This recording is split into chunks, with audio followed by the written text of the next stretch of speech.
이 시간 우리에게 주신 하나님의 말씀을 보도록 하겠습니다. 사무엘하 6장 16절에서 23절 말씀입니다. 사무엘하 6장 16절에서 23절의 말씀입니다.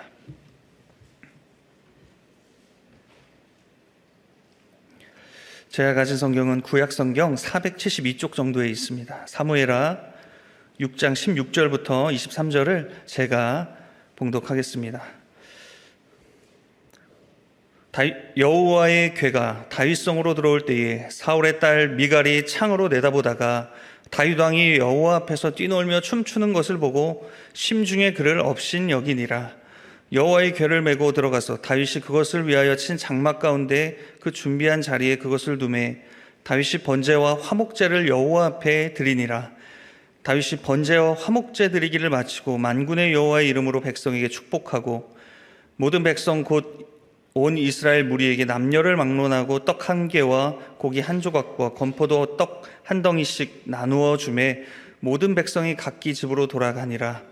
다윗이 자기의 가족에게 축복하러 돌아오매 사울의 딸 미갈이 나와서 다윗을 맞으며 이르되 이스라엘 왕이 오늘 어떻게 영화로우신지 방탕한 자가 염치 없이 자기의 몸을 드러내는 것처럼 오늘 그의 신복의 계집종의 눈앞에서 몸을 드러내셨도다 하니 다윗이 미갈에게 이르되 이는 여호와 앞에서 한 것이니라. 그가 내 아버지와 그의 온 집을 버리시고 나를 택하사 나를 여호와의 백성 이스라엘의 주권자로 삼으셨으니 내가 여호와 앞에서 뛰놀리라. 내가 이보다 더 낮아져서 스스로 천하게 보일지라도 내가 말한 바 계집종에게는 내가 높임을 받으리라 한지라. 그러므로 사울의 딸 미갈이 죽는 날까지 그에게 자식이 없으니라. 아멘. 오늘 저는 우리는 어떤 창문에 서 있습니까? 라는 제목으로 하나님의 말씀을 나누겠습니다. 여러분, 좀 뜬금없는 질문이지만 여러분의 집에는 창문이 몇 개 있으세요? 한번 생각해 보시면 혹시 반지하에 살고 계십니까? 그래도 창문은 있을 겁니다. 저희 집은 6층인데요. 6층 빌라 꼭대기에서 보면 그동안 제 좁은 시야에서 못 봤던 것들을 높은 곳에 올라가서 보면 이렇게 잘 보게 되더라고요. 여러분, 근데 우리가 보이는 창문도 있지만 보이지 않는 창문도 있다는 거 아십니까? 저는 오늘 본문을 묵상하면서 보이지 않는 창, 그것을 한번 생각해 보게 됩니다. 창문을 한번 생각해 볼 때, 창문이란 바로 그 보이지 않는 창문이란 내가 세상을 바라보고 있는 그 관점의 틀을 말합니다. 안경도 그렇죠. 내가 어떤 색 안경을 끼고 있는지, 이 세상이 빨간색으로 보인다든지 검은색으로 보인다든지 내가 낀 안경에 따라 세상이 달라 보이기 시작합니다. 이렇게 창문, 안경과 같이 세상을 바라보는 자신만의 틀을 가리켜서 세계관이라고 말을 하기도 합니다. 이렇게 우리는 보이지 않는 그 창 앞에 서서 어떤 사건, 그런 어떤 일, 심지어 어떤 사람마저도 내 그 틀의 관점 안에서 해석하고 평가합니다. 내가 보는 틀에 맞는 사람이 좋은 사람이라고 말하고 내가 보는 틀에 어울리지 않는 사람은 나쁜 사람이라고 말해요. 주관적인 것이죠. 우리가 오늘 읽은 본문 말씀에도 여러분 창문이 등장합니다. 바로 미갈이 자신의 성에서 내려보았던 창문입니다. 미갈이 서 있던 그 창문은 어떤 창문이었을까? 이제 구체적으로 나누겠지만 이 창문에 문제가 있어 보여요. 왜 그러냐면 23절 말씀에 보면 그녀의 인생이, 미갈의 인생이 저주받는 인생으로 오늘 성경에 기록되면서 끝이 납니다. 이런 것을 봤을 때 미갈이 서 있었던 창가에는 뭔가 문제가 있어 보입니다. 그 문제가 어떤 문제였을까요? 첫 번째는 미갈의 창은 불신앙을 물려받은 창이었습니다. 미갈의 창문은 불신앙을 물려받은 창문이었다는 거죠. 여러분, 지금 어떤 사건이 벌어지고 있냐면, 창문 밖에 어떤 사건이 벌어지고 있냐면, 하나님의 궤, 여호와의 궤가 이스라엘에게 돌아왔습니다. 이건 놀라운 사건인 거예요. 왜냐하면 당시 구약 백성에게 여호와의 궤는 하나님의 임재를 상징합니다. 지금 이스라엘 성에 없었던 그 여호와의 궤가 돌아온 거예요. 때마침 블레셋과의 전쟁 속에서 여호와의 궤가 돌아옵니다. 이로 인해서 다윗과 이스라엘 백성들은 기뻐합니다. 춤을 춥니다. 축제를 벌여요. 왜 그렇습니까? 이제 하나님이 돌아오셨어. 이제 하나님이 우리와 함께 하셔. 우리 전쟁에서 이길 거야. 그런 믿음이 있지 않았겠습니까? 그러한 믿음으로 지금 이 기쁨을 벌이고 있었던 거죠. 그런데 이 예루살렘 성의 축제를 바라보고 있었던 미갈은 그 창문 너머의 일을 어떻게 바라보고 있습니까? 16절 말씀입니다. 여호와의 궤가 다윗 성으로 들어올 때에 사울의 딸 미갈이 창으로 내다보다가 다윗 왕이 여호와 앞에서 뛰놀며 춤추는 것을 보고 심중에 그를 업신 여기니라. 미갈은 축제에 참여한 다윗, 이스라엘 백성들을 보면서 마음속으로 업신 여기었습니다. 아니, 왜 저렇게 호들갑이야? 왜 저렇게 난리야? 소란을 피우고 있다고 생각을 하는 거죠. 왜 그렇습니까? 미갈은 지금 언약궤에 관심이 없어요. 언약궤에 관심이 없으니까 그저 사람들이 소란을 피우고 왜 이렇게 시끄럽게 해? 왜 이렇게 호들갑이야? 라고 그저 그 사건을 그렇게 해석하고 판단하고 그렇게 말해버리고 있어요. 여러분, 미갈은 왜 이런 태도로 이 사건을 바라보고 있었을까요? 저는 그 답이 오늘 본문 말씀 16절에 있다고 생각합니다. 지금 미갈을 성경은 어떻게 소개를 하고 있냐면 사울의 딸 미갈. 21절, 23절도 보시면 미갈을 소개할 때 그냥 미갈이라기보다 사울의 딸이다, 이렇게 소개하고 있어요. 이것은 의도적인 표현이에요. 성경의 기자가 의도적으로 표현하고 싶은 겁니다. 누구를요? 미갈을요. 미갈은 어떤 딸이다? 사울의 딸이다. 사울은 어떤 왕이었습니까? 그는 언약궤에 관심이 없는 왕이었습니다. 이스라엘이 언약궤를 블레셋에게 뺏긴 일은 사울이 왕이 되기 전에 일어난 일이었습니다. 블레셋 사람들은 그러나 이 언약궤가 있다는 것 자체가 너무 두려운 일이라서 그것을 다시 이스라엘로 돌려보냅니다. 그런데 그 언약궤가 오랫동안 아비나답이라는 사람의 집에 방치되어 있었어요. 그러다가 시간이 흐르고 사울이 왕이 됩니다. 그럼 여러분, 사울은 이스라엘의 왕 아닙니까? 당시의 왕은 하나님을 대신해서 신정 정치를 이루어야 되는 그 존재 아니겠습니까? 그러면 지금 왕이 되자마자 사울이 해야 될 일은 언약궤를 우리 성으로 빨리 가지고 오는 겁니다. 그런데 사울이 이 언약궤를 어떻게 대했는지 역대상 13장 3절 말씀을 보시면 이렇습니다. 우리가 우리 하나님의 궤를 우리에게로 옮겨오자 사울 때에는 우리가 궤 앞에서 묻지 아니하였느니라 하매. 이 말씀은 지금 다윗이 하고 있어요. 그러니까 지금 사울 왕은 통치할 때 언약궤를 다시 돌려오고자 하는 그런 마음이, 그 관심이 없었던 거죠. 그에 반해 지금 역대상 23장 3절에서 말씀하시는 것처럼 다윗은 어떻게 해서든지 언약궤를 가지고 오자 라고 말하는 이 다윗 왕과는 너무나도 대조적인 모습을 보인 사울이었죠. 그 사울의 딸이 누구라는 거예요? 미갈이라고 나오고 있습니다. 구약에서는 언약궤를 통해 하나님은 이스라엘에게 말씀하십니다. 그리고 하나님의 임재를 드러내 보여주십니다.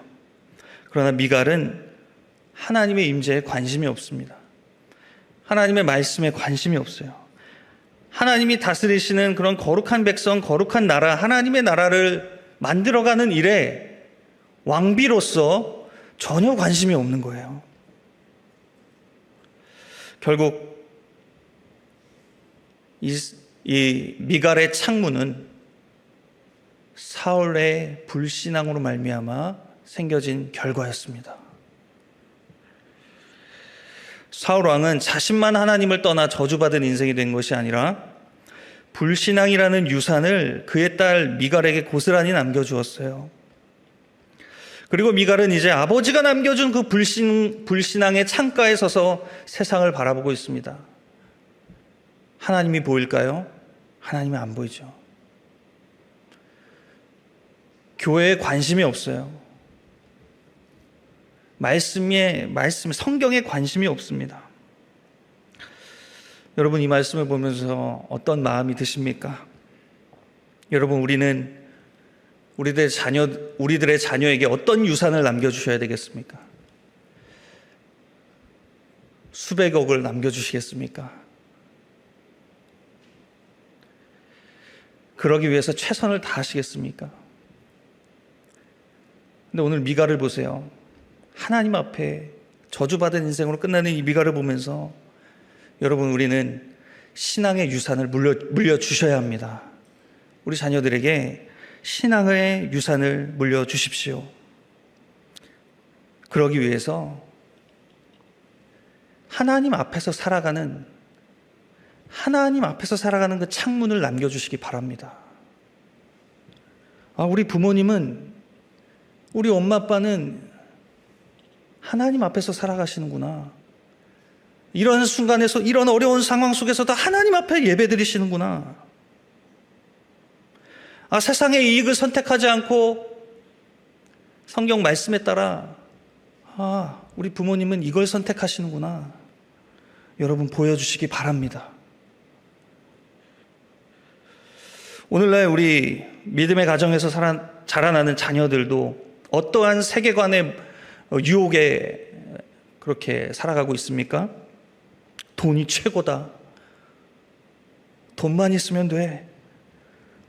그것만 있으면 나는 성공한 인생이라 말하는 세계관 속에서 그 세상 속에 살아가고 있는 우리들의 자녀들이에요. 그 성공을 위해서, 돈을 위해서 누군가도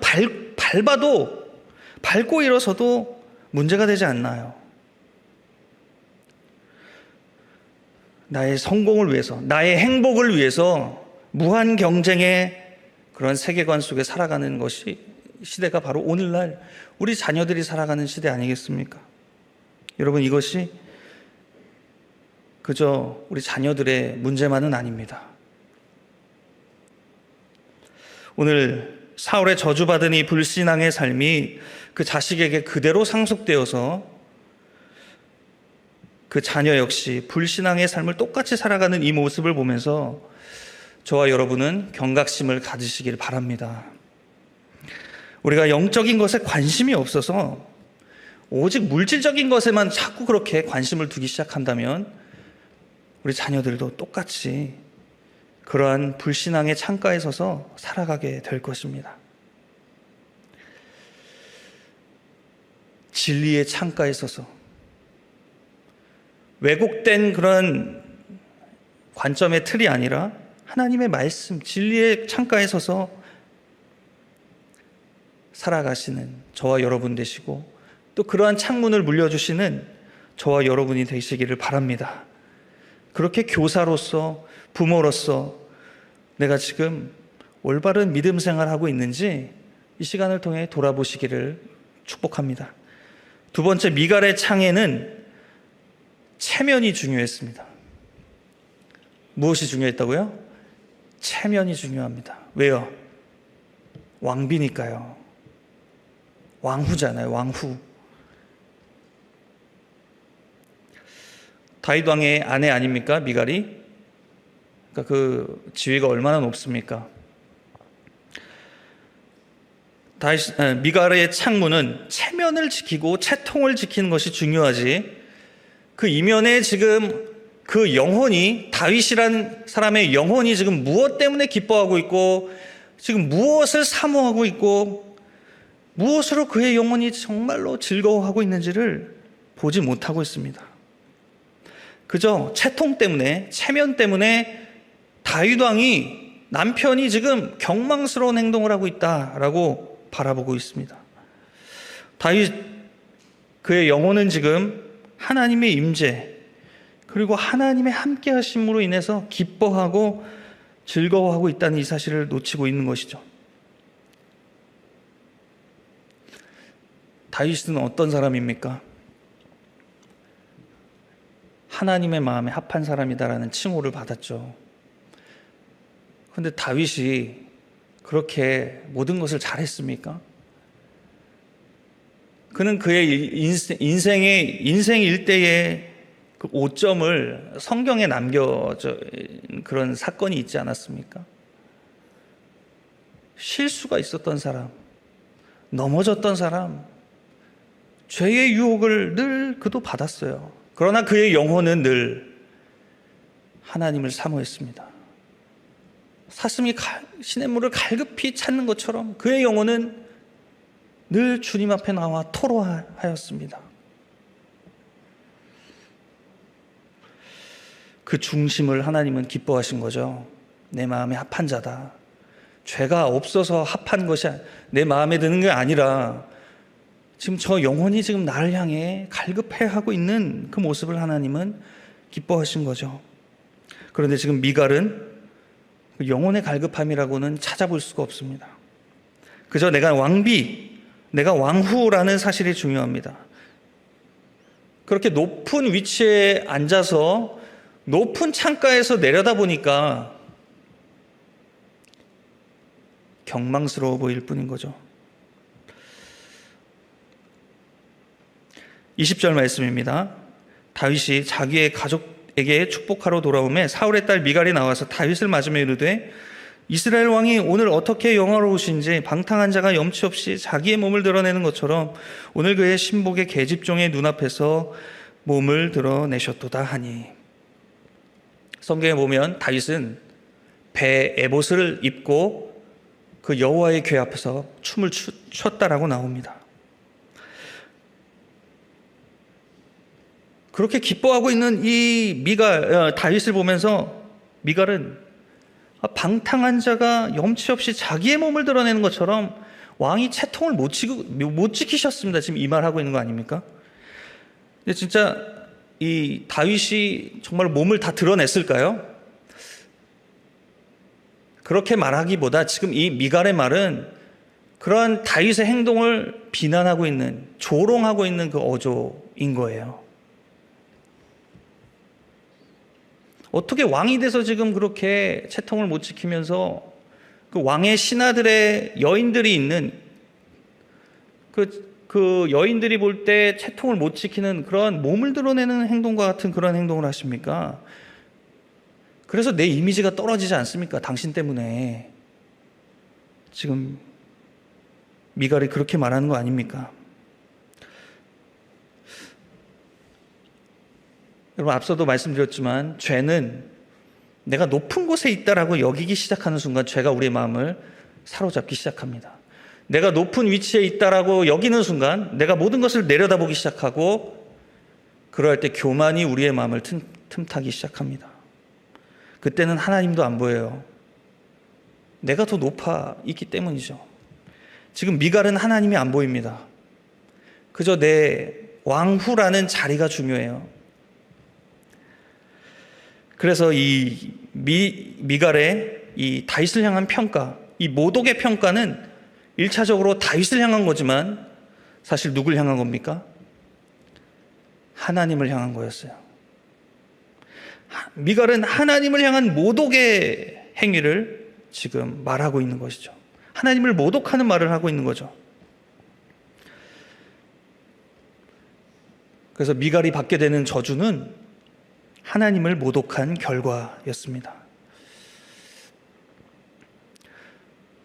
여러분, 우리는 예배를 어떻게 드리고 계십니까?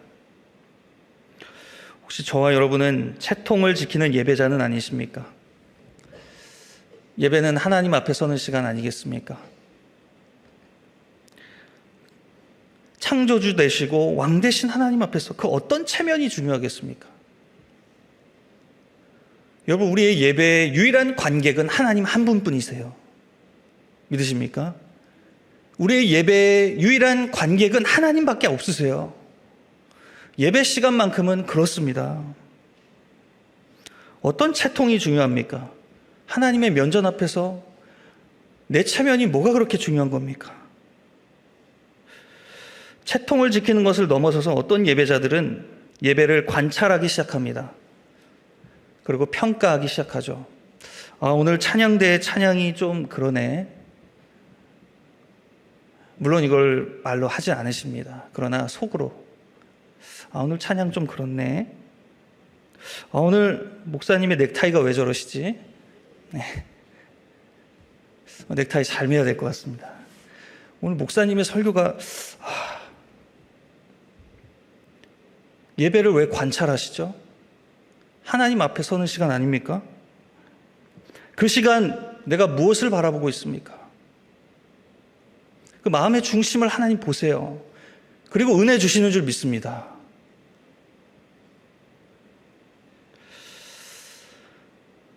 코로나를 지나오면서 수많은 성도님, 저 포함해서 우리 모두는 예배를 관람하는 데 젖어들고 있습니다. 여러분, 예배는 드리는 겁니다. 예배는 보는 게 아니죠. 예배를 어떻게 관람할 수가 있겠습니까? 비상 상황에는 그게 가능했습니다. 비상 상황, 코로나 상황에서. 그러나 지금은 아닙니다. 예배를 왜 관람하십니까? 예배는 보는 게 아니라 드리는 건 줄 믿습니다. 오늘 다윗은 하나님 앞에서 왕이지만 춤을 출 수가 있었어요. 그리고 번제와 화목제를 드리죠. 드립니다. 예배는 드리는 거예요. 다윗이 말하죠. 이는 여호와 앞에서 한 것이라. 이는 여호와 앞에서 한 것이라. 그가 내 아버지와 그의 온 집을 버리시고 나를 택하사 나를 여호와의 백성 이스라엘의 주권자로 삼으셨으니 내가 여호와 앞에서 뛰놀리라. 이 고백 안에는 하나님이 나를 세우셨고 하나님이 인도하셔서 오늘 내가 이 자리에 있습니다. 그래서 내가 그 하나님이 기뻐서 지금 찬양하고 있어요. 내가 그래서 그 하나님이 기뻐서 그 어떤 것보다도 하나님을 바라보면서 경배합니다. 내가 그 일을 함에 있어서 내가 어떠한 비천한 모습으로 보일지라도 난 그게 중요하지 않아요.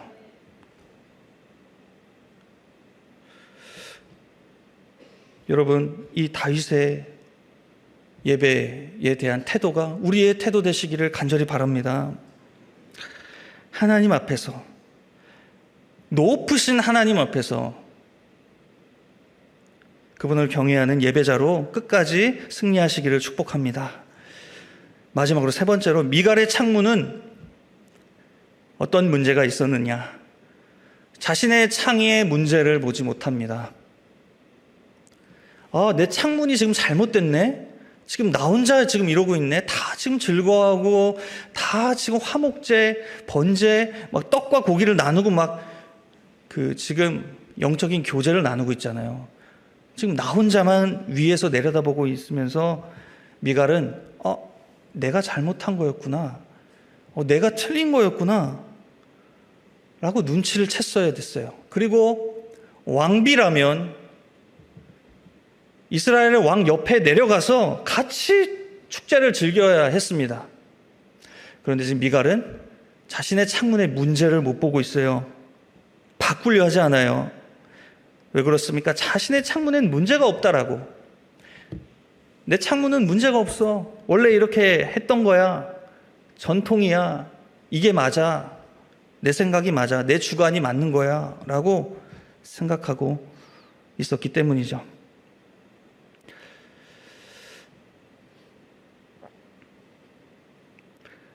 여러분, 이 말씀을 보면서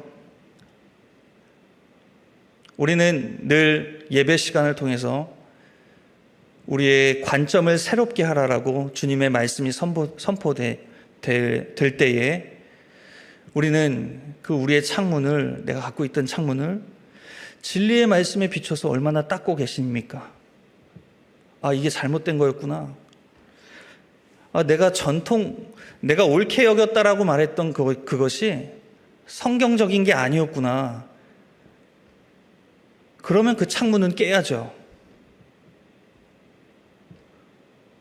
그런데 계속 그 창문에 서서 내가 옳아, 당신이 틀렸어 라고 계속 이렇게 말하고 있다면 여러분, 미갈의 창문과 똑같은 거 아니겠습니까? 말씀은 늘 우리의 잘못된 사고와 관점을 새롭게 하라는 그러한 살아있는 말씀으로 늘 우리에게 들려지고 있는데, 나는 내가 보고 있는 그 익숙한 안경이 너무 좋아서 이게 맞는 거니까 그것을 계속만 바라보고 있다면 그것만큼 위험스러운 일이 어디 있습니까? 심지어 나아가서 자신이 바뀌지 않는 그 창문에 서 있으면서 진리에 반응하려고 하는 그런 사람들 향해 정죄하기도 하고 비난하기도 한다면 그 얼마나 불행한 일입니까?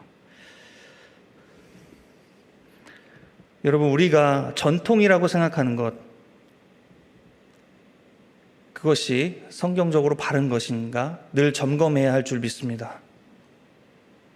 교회 안에서 가장 불쌍한 사람은 누구일까요? 아픈 사람일까요? 실수가 많은 사람일까요? 돈 없는 사람일까요? 아닙니다. 교회 안에서 가장 불쌍한 사람은 변화되지 않는 사람이에요. 내가 신앙의 연조가 얼만데 그게 중요한 게 아니라 그에 따라서 나는 얼마나 성숙되고 있고 성경적으로 내 신앙이 자라나고 있는가, 그것을 살펴야 합니다. 변화되라고, 성화되라고 주님은 계속 말씀을 선포하시는데 그저 변하지 못한 채 자신의 잘못된 관점에서 평가하고 정죄하고 판단하고 서 있다면 그거 불쌍한 일이에요. 미갈은 자신의 창이 잘못된 것임을 알고 새로운 창문에 서 있어야 했습니다. 그러나 미갈은 안타깝게도 그렇지 못했습니다. 그래서 23절에서 그녀는 어떠한 결과를 하나님께 받게 됩니까? 23절에 보니까 그러므로 사울의 딸 미갈이 죽는 날까지 그에게 자식이 없으니라. 여러분, 이 말씀은 자녀를 생산하지 못하는 것이 저주받는 일이다라는 것을 말씀하는 게 전혀 아닙니다. 오해하시면 안 됩니다. 이 말씀의 뜻은 미갈이 이러한 잘못으로 인해서 영적인 생명을 잉태할 수 없는 그러한 비참한 처지로 저주를 받았다는 말씀입니다. 그리스도인이라면, 거듭났다면, 그 생명이 살아났다면 이제 점점 자라야 되잖아요. 근데 지금 미갈은 계속적으로 진리 앞에서도 반응하지 않고 있다가 자신의 그 관점으로 세상을 바라보고 사람을 보고 사건들을 보면서 진정한 생명 되신 주님을 만나지 못하면 영적 불임의 상태로 그의 인생이 마감됐다는 말씀을 하고 있는 겁니다. 저와 여러분이 그리스도인이 되셨다면 여러분, 우리는 이제 예전의 창을 깨버려야 할 줄 믿습니다. 그리고 계속 하나님의 말씀을 비춰보셔야 됩니다. 그리스도 안에 있으면 새로운 피조물이 되는 줄 믿습니다. 그리고 이제 하나님을 향해, 그 거룩을 향해 나아가게 되죠. 오늘 말씀을 좀 마무리하고자 합니다. 오늘 말씀을 통해 우리는 잘못된 창문에 서 있던 사람의 최후를 보았습니다. 오늘 성경은 우리에게 미갈과 같이 불신앙을 물려주는 창가, 그리고 자신의 체면이 중요한 창가, 그리고 자신의 창가가 늘 하나님의 말씀에 비추어져서 바른 것인가를 점검하는 그런 창가가 되라고 오늘 우리에게 말씀해 주십니다. 이제 그리스도 안에서 새로운 생명을 가진 저와 여러분들께서는 이제 정말로 이 주님 안에서 새로운 창문 앞에서 살아가는 그런 진리의 창가에서 살아가며 무엇보다 하나님 앞에서 예배하시기를 축복합니다. 하나님 앞에서 예배에 성공하시기를 축복합니다. 그러한 믿음의 명문 가문 이루시기를 주님의 이름으로 축복합니다.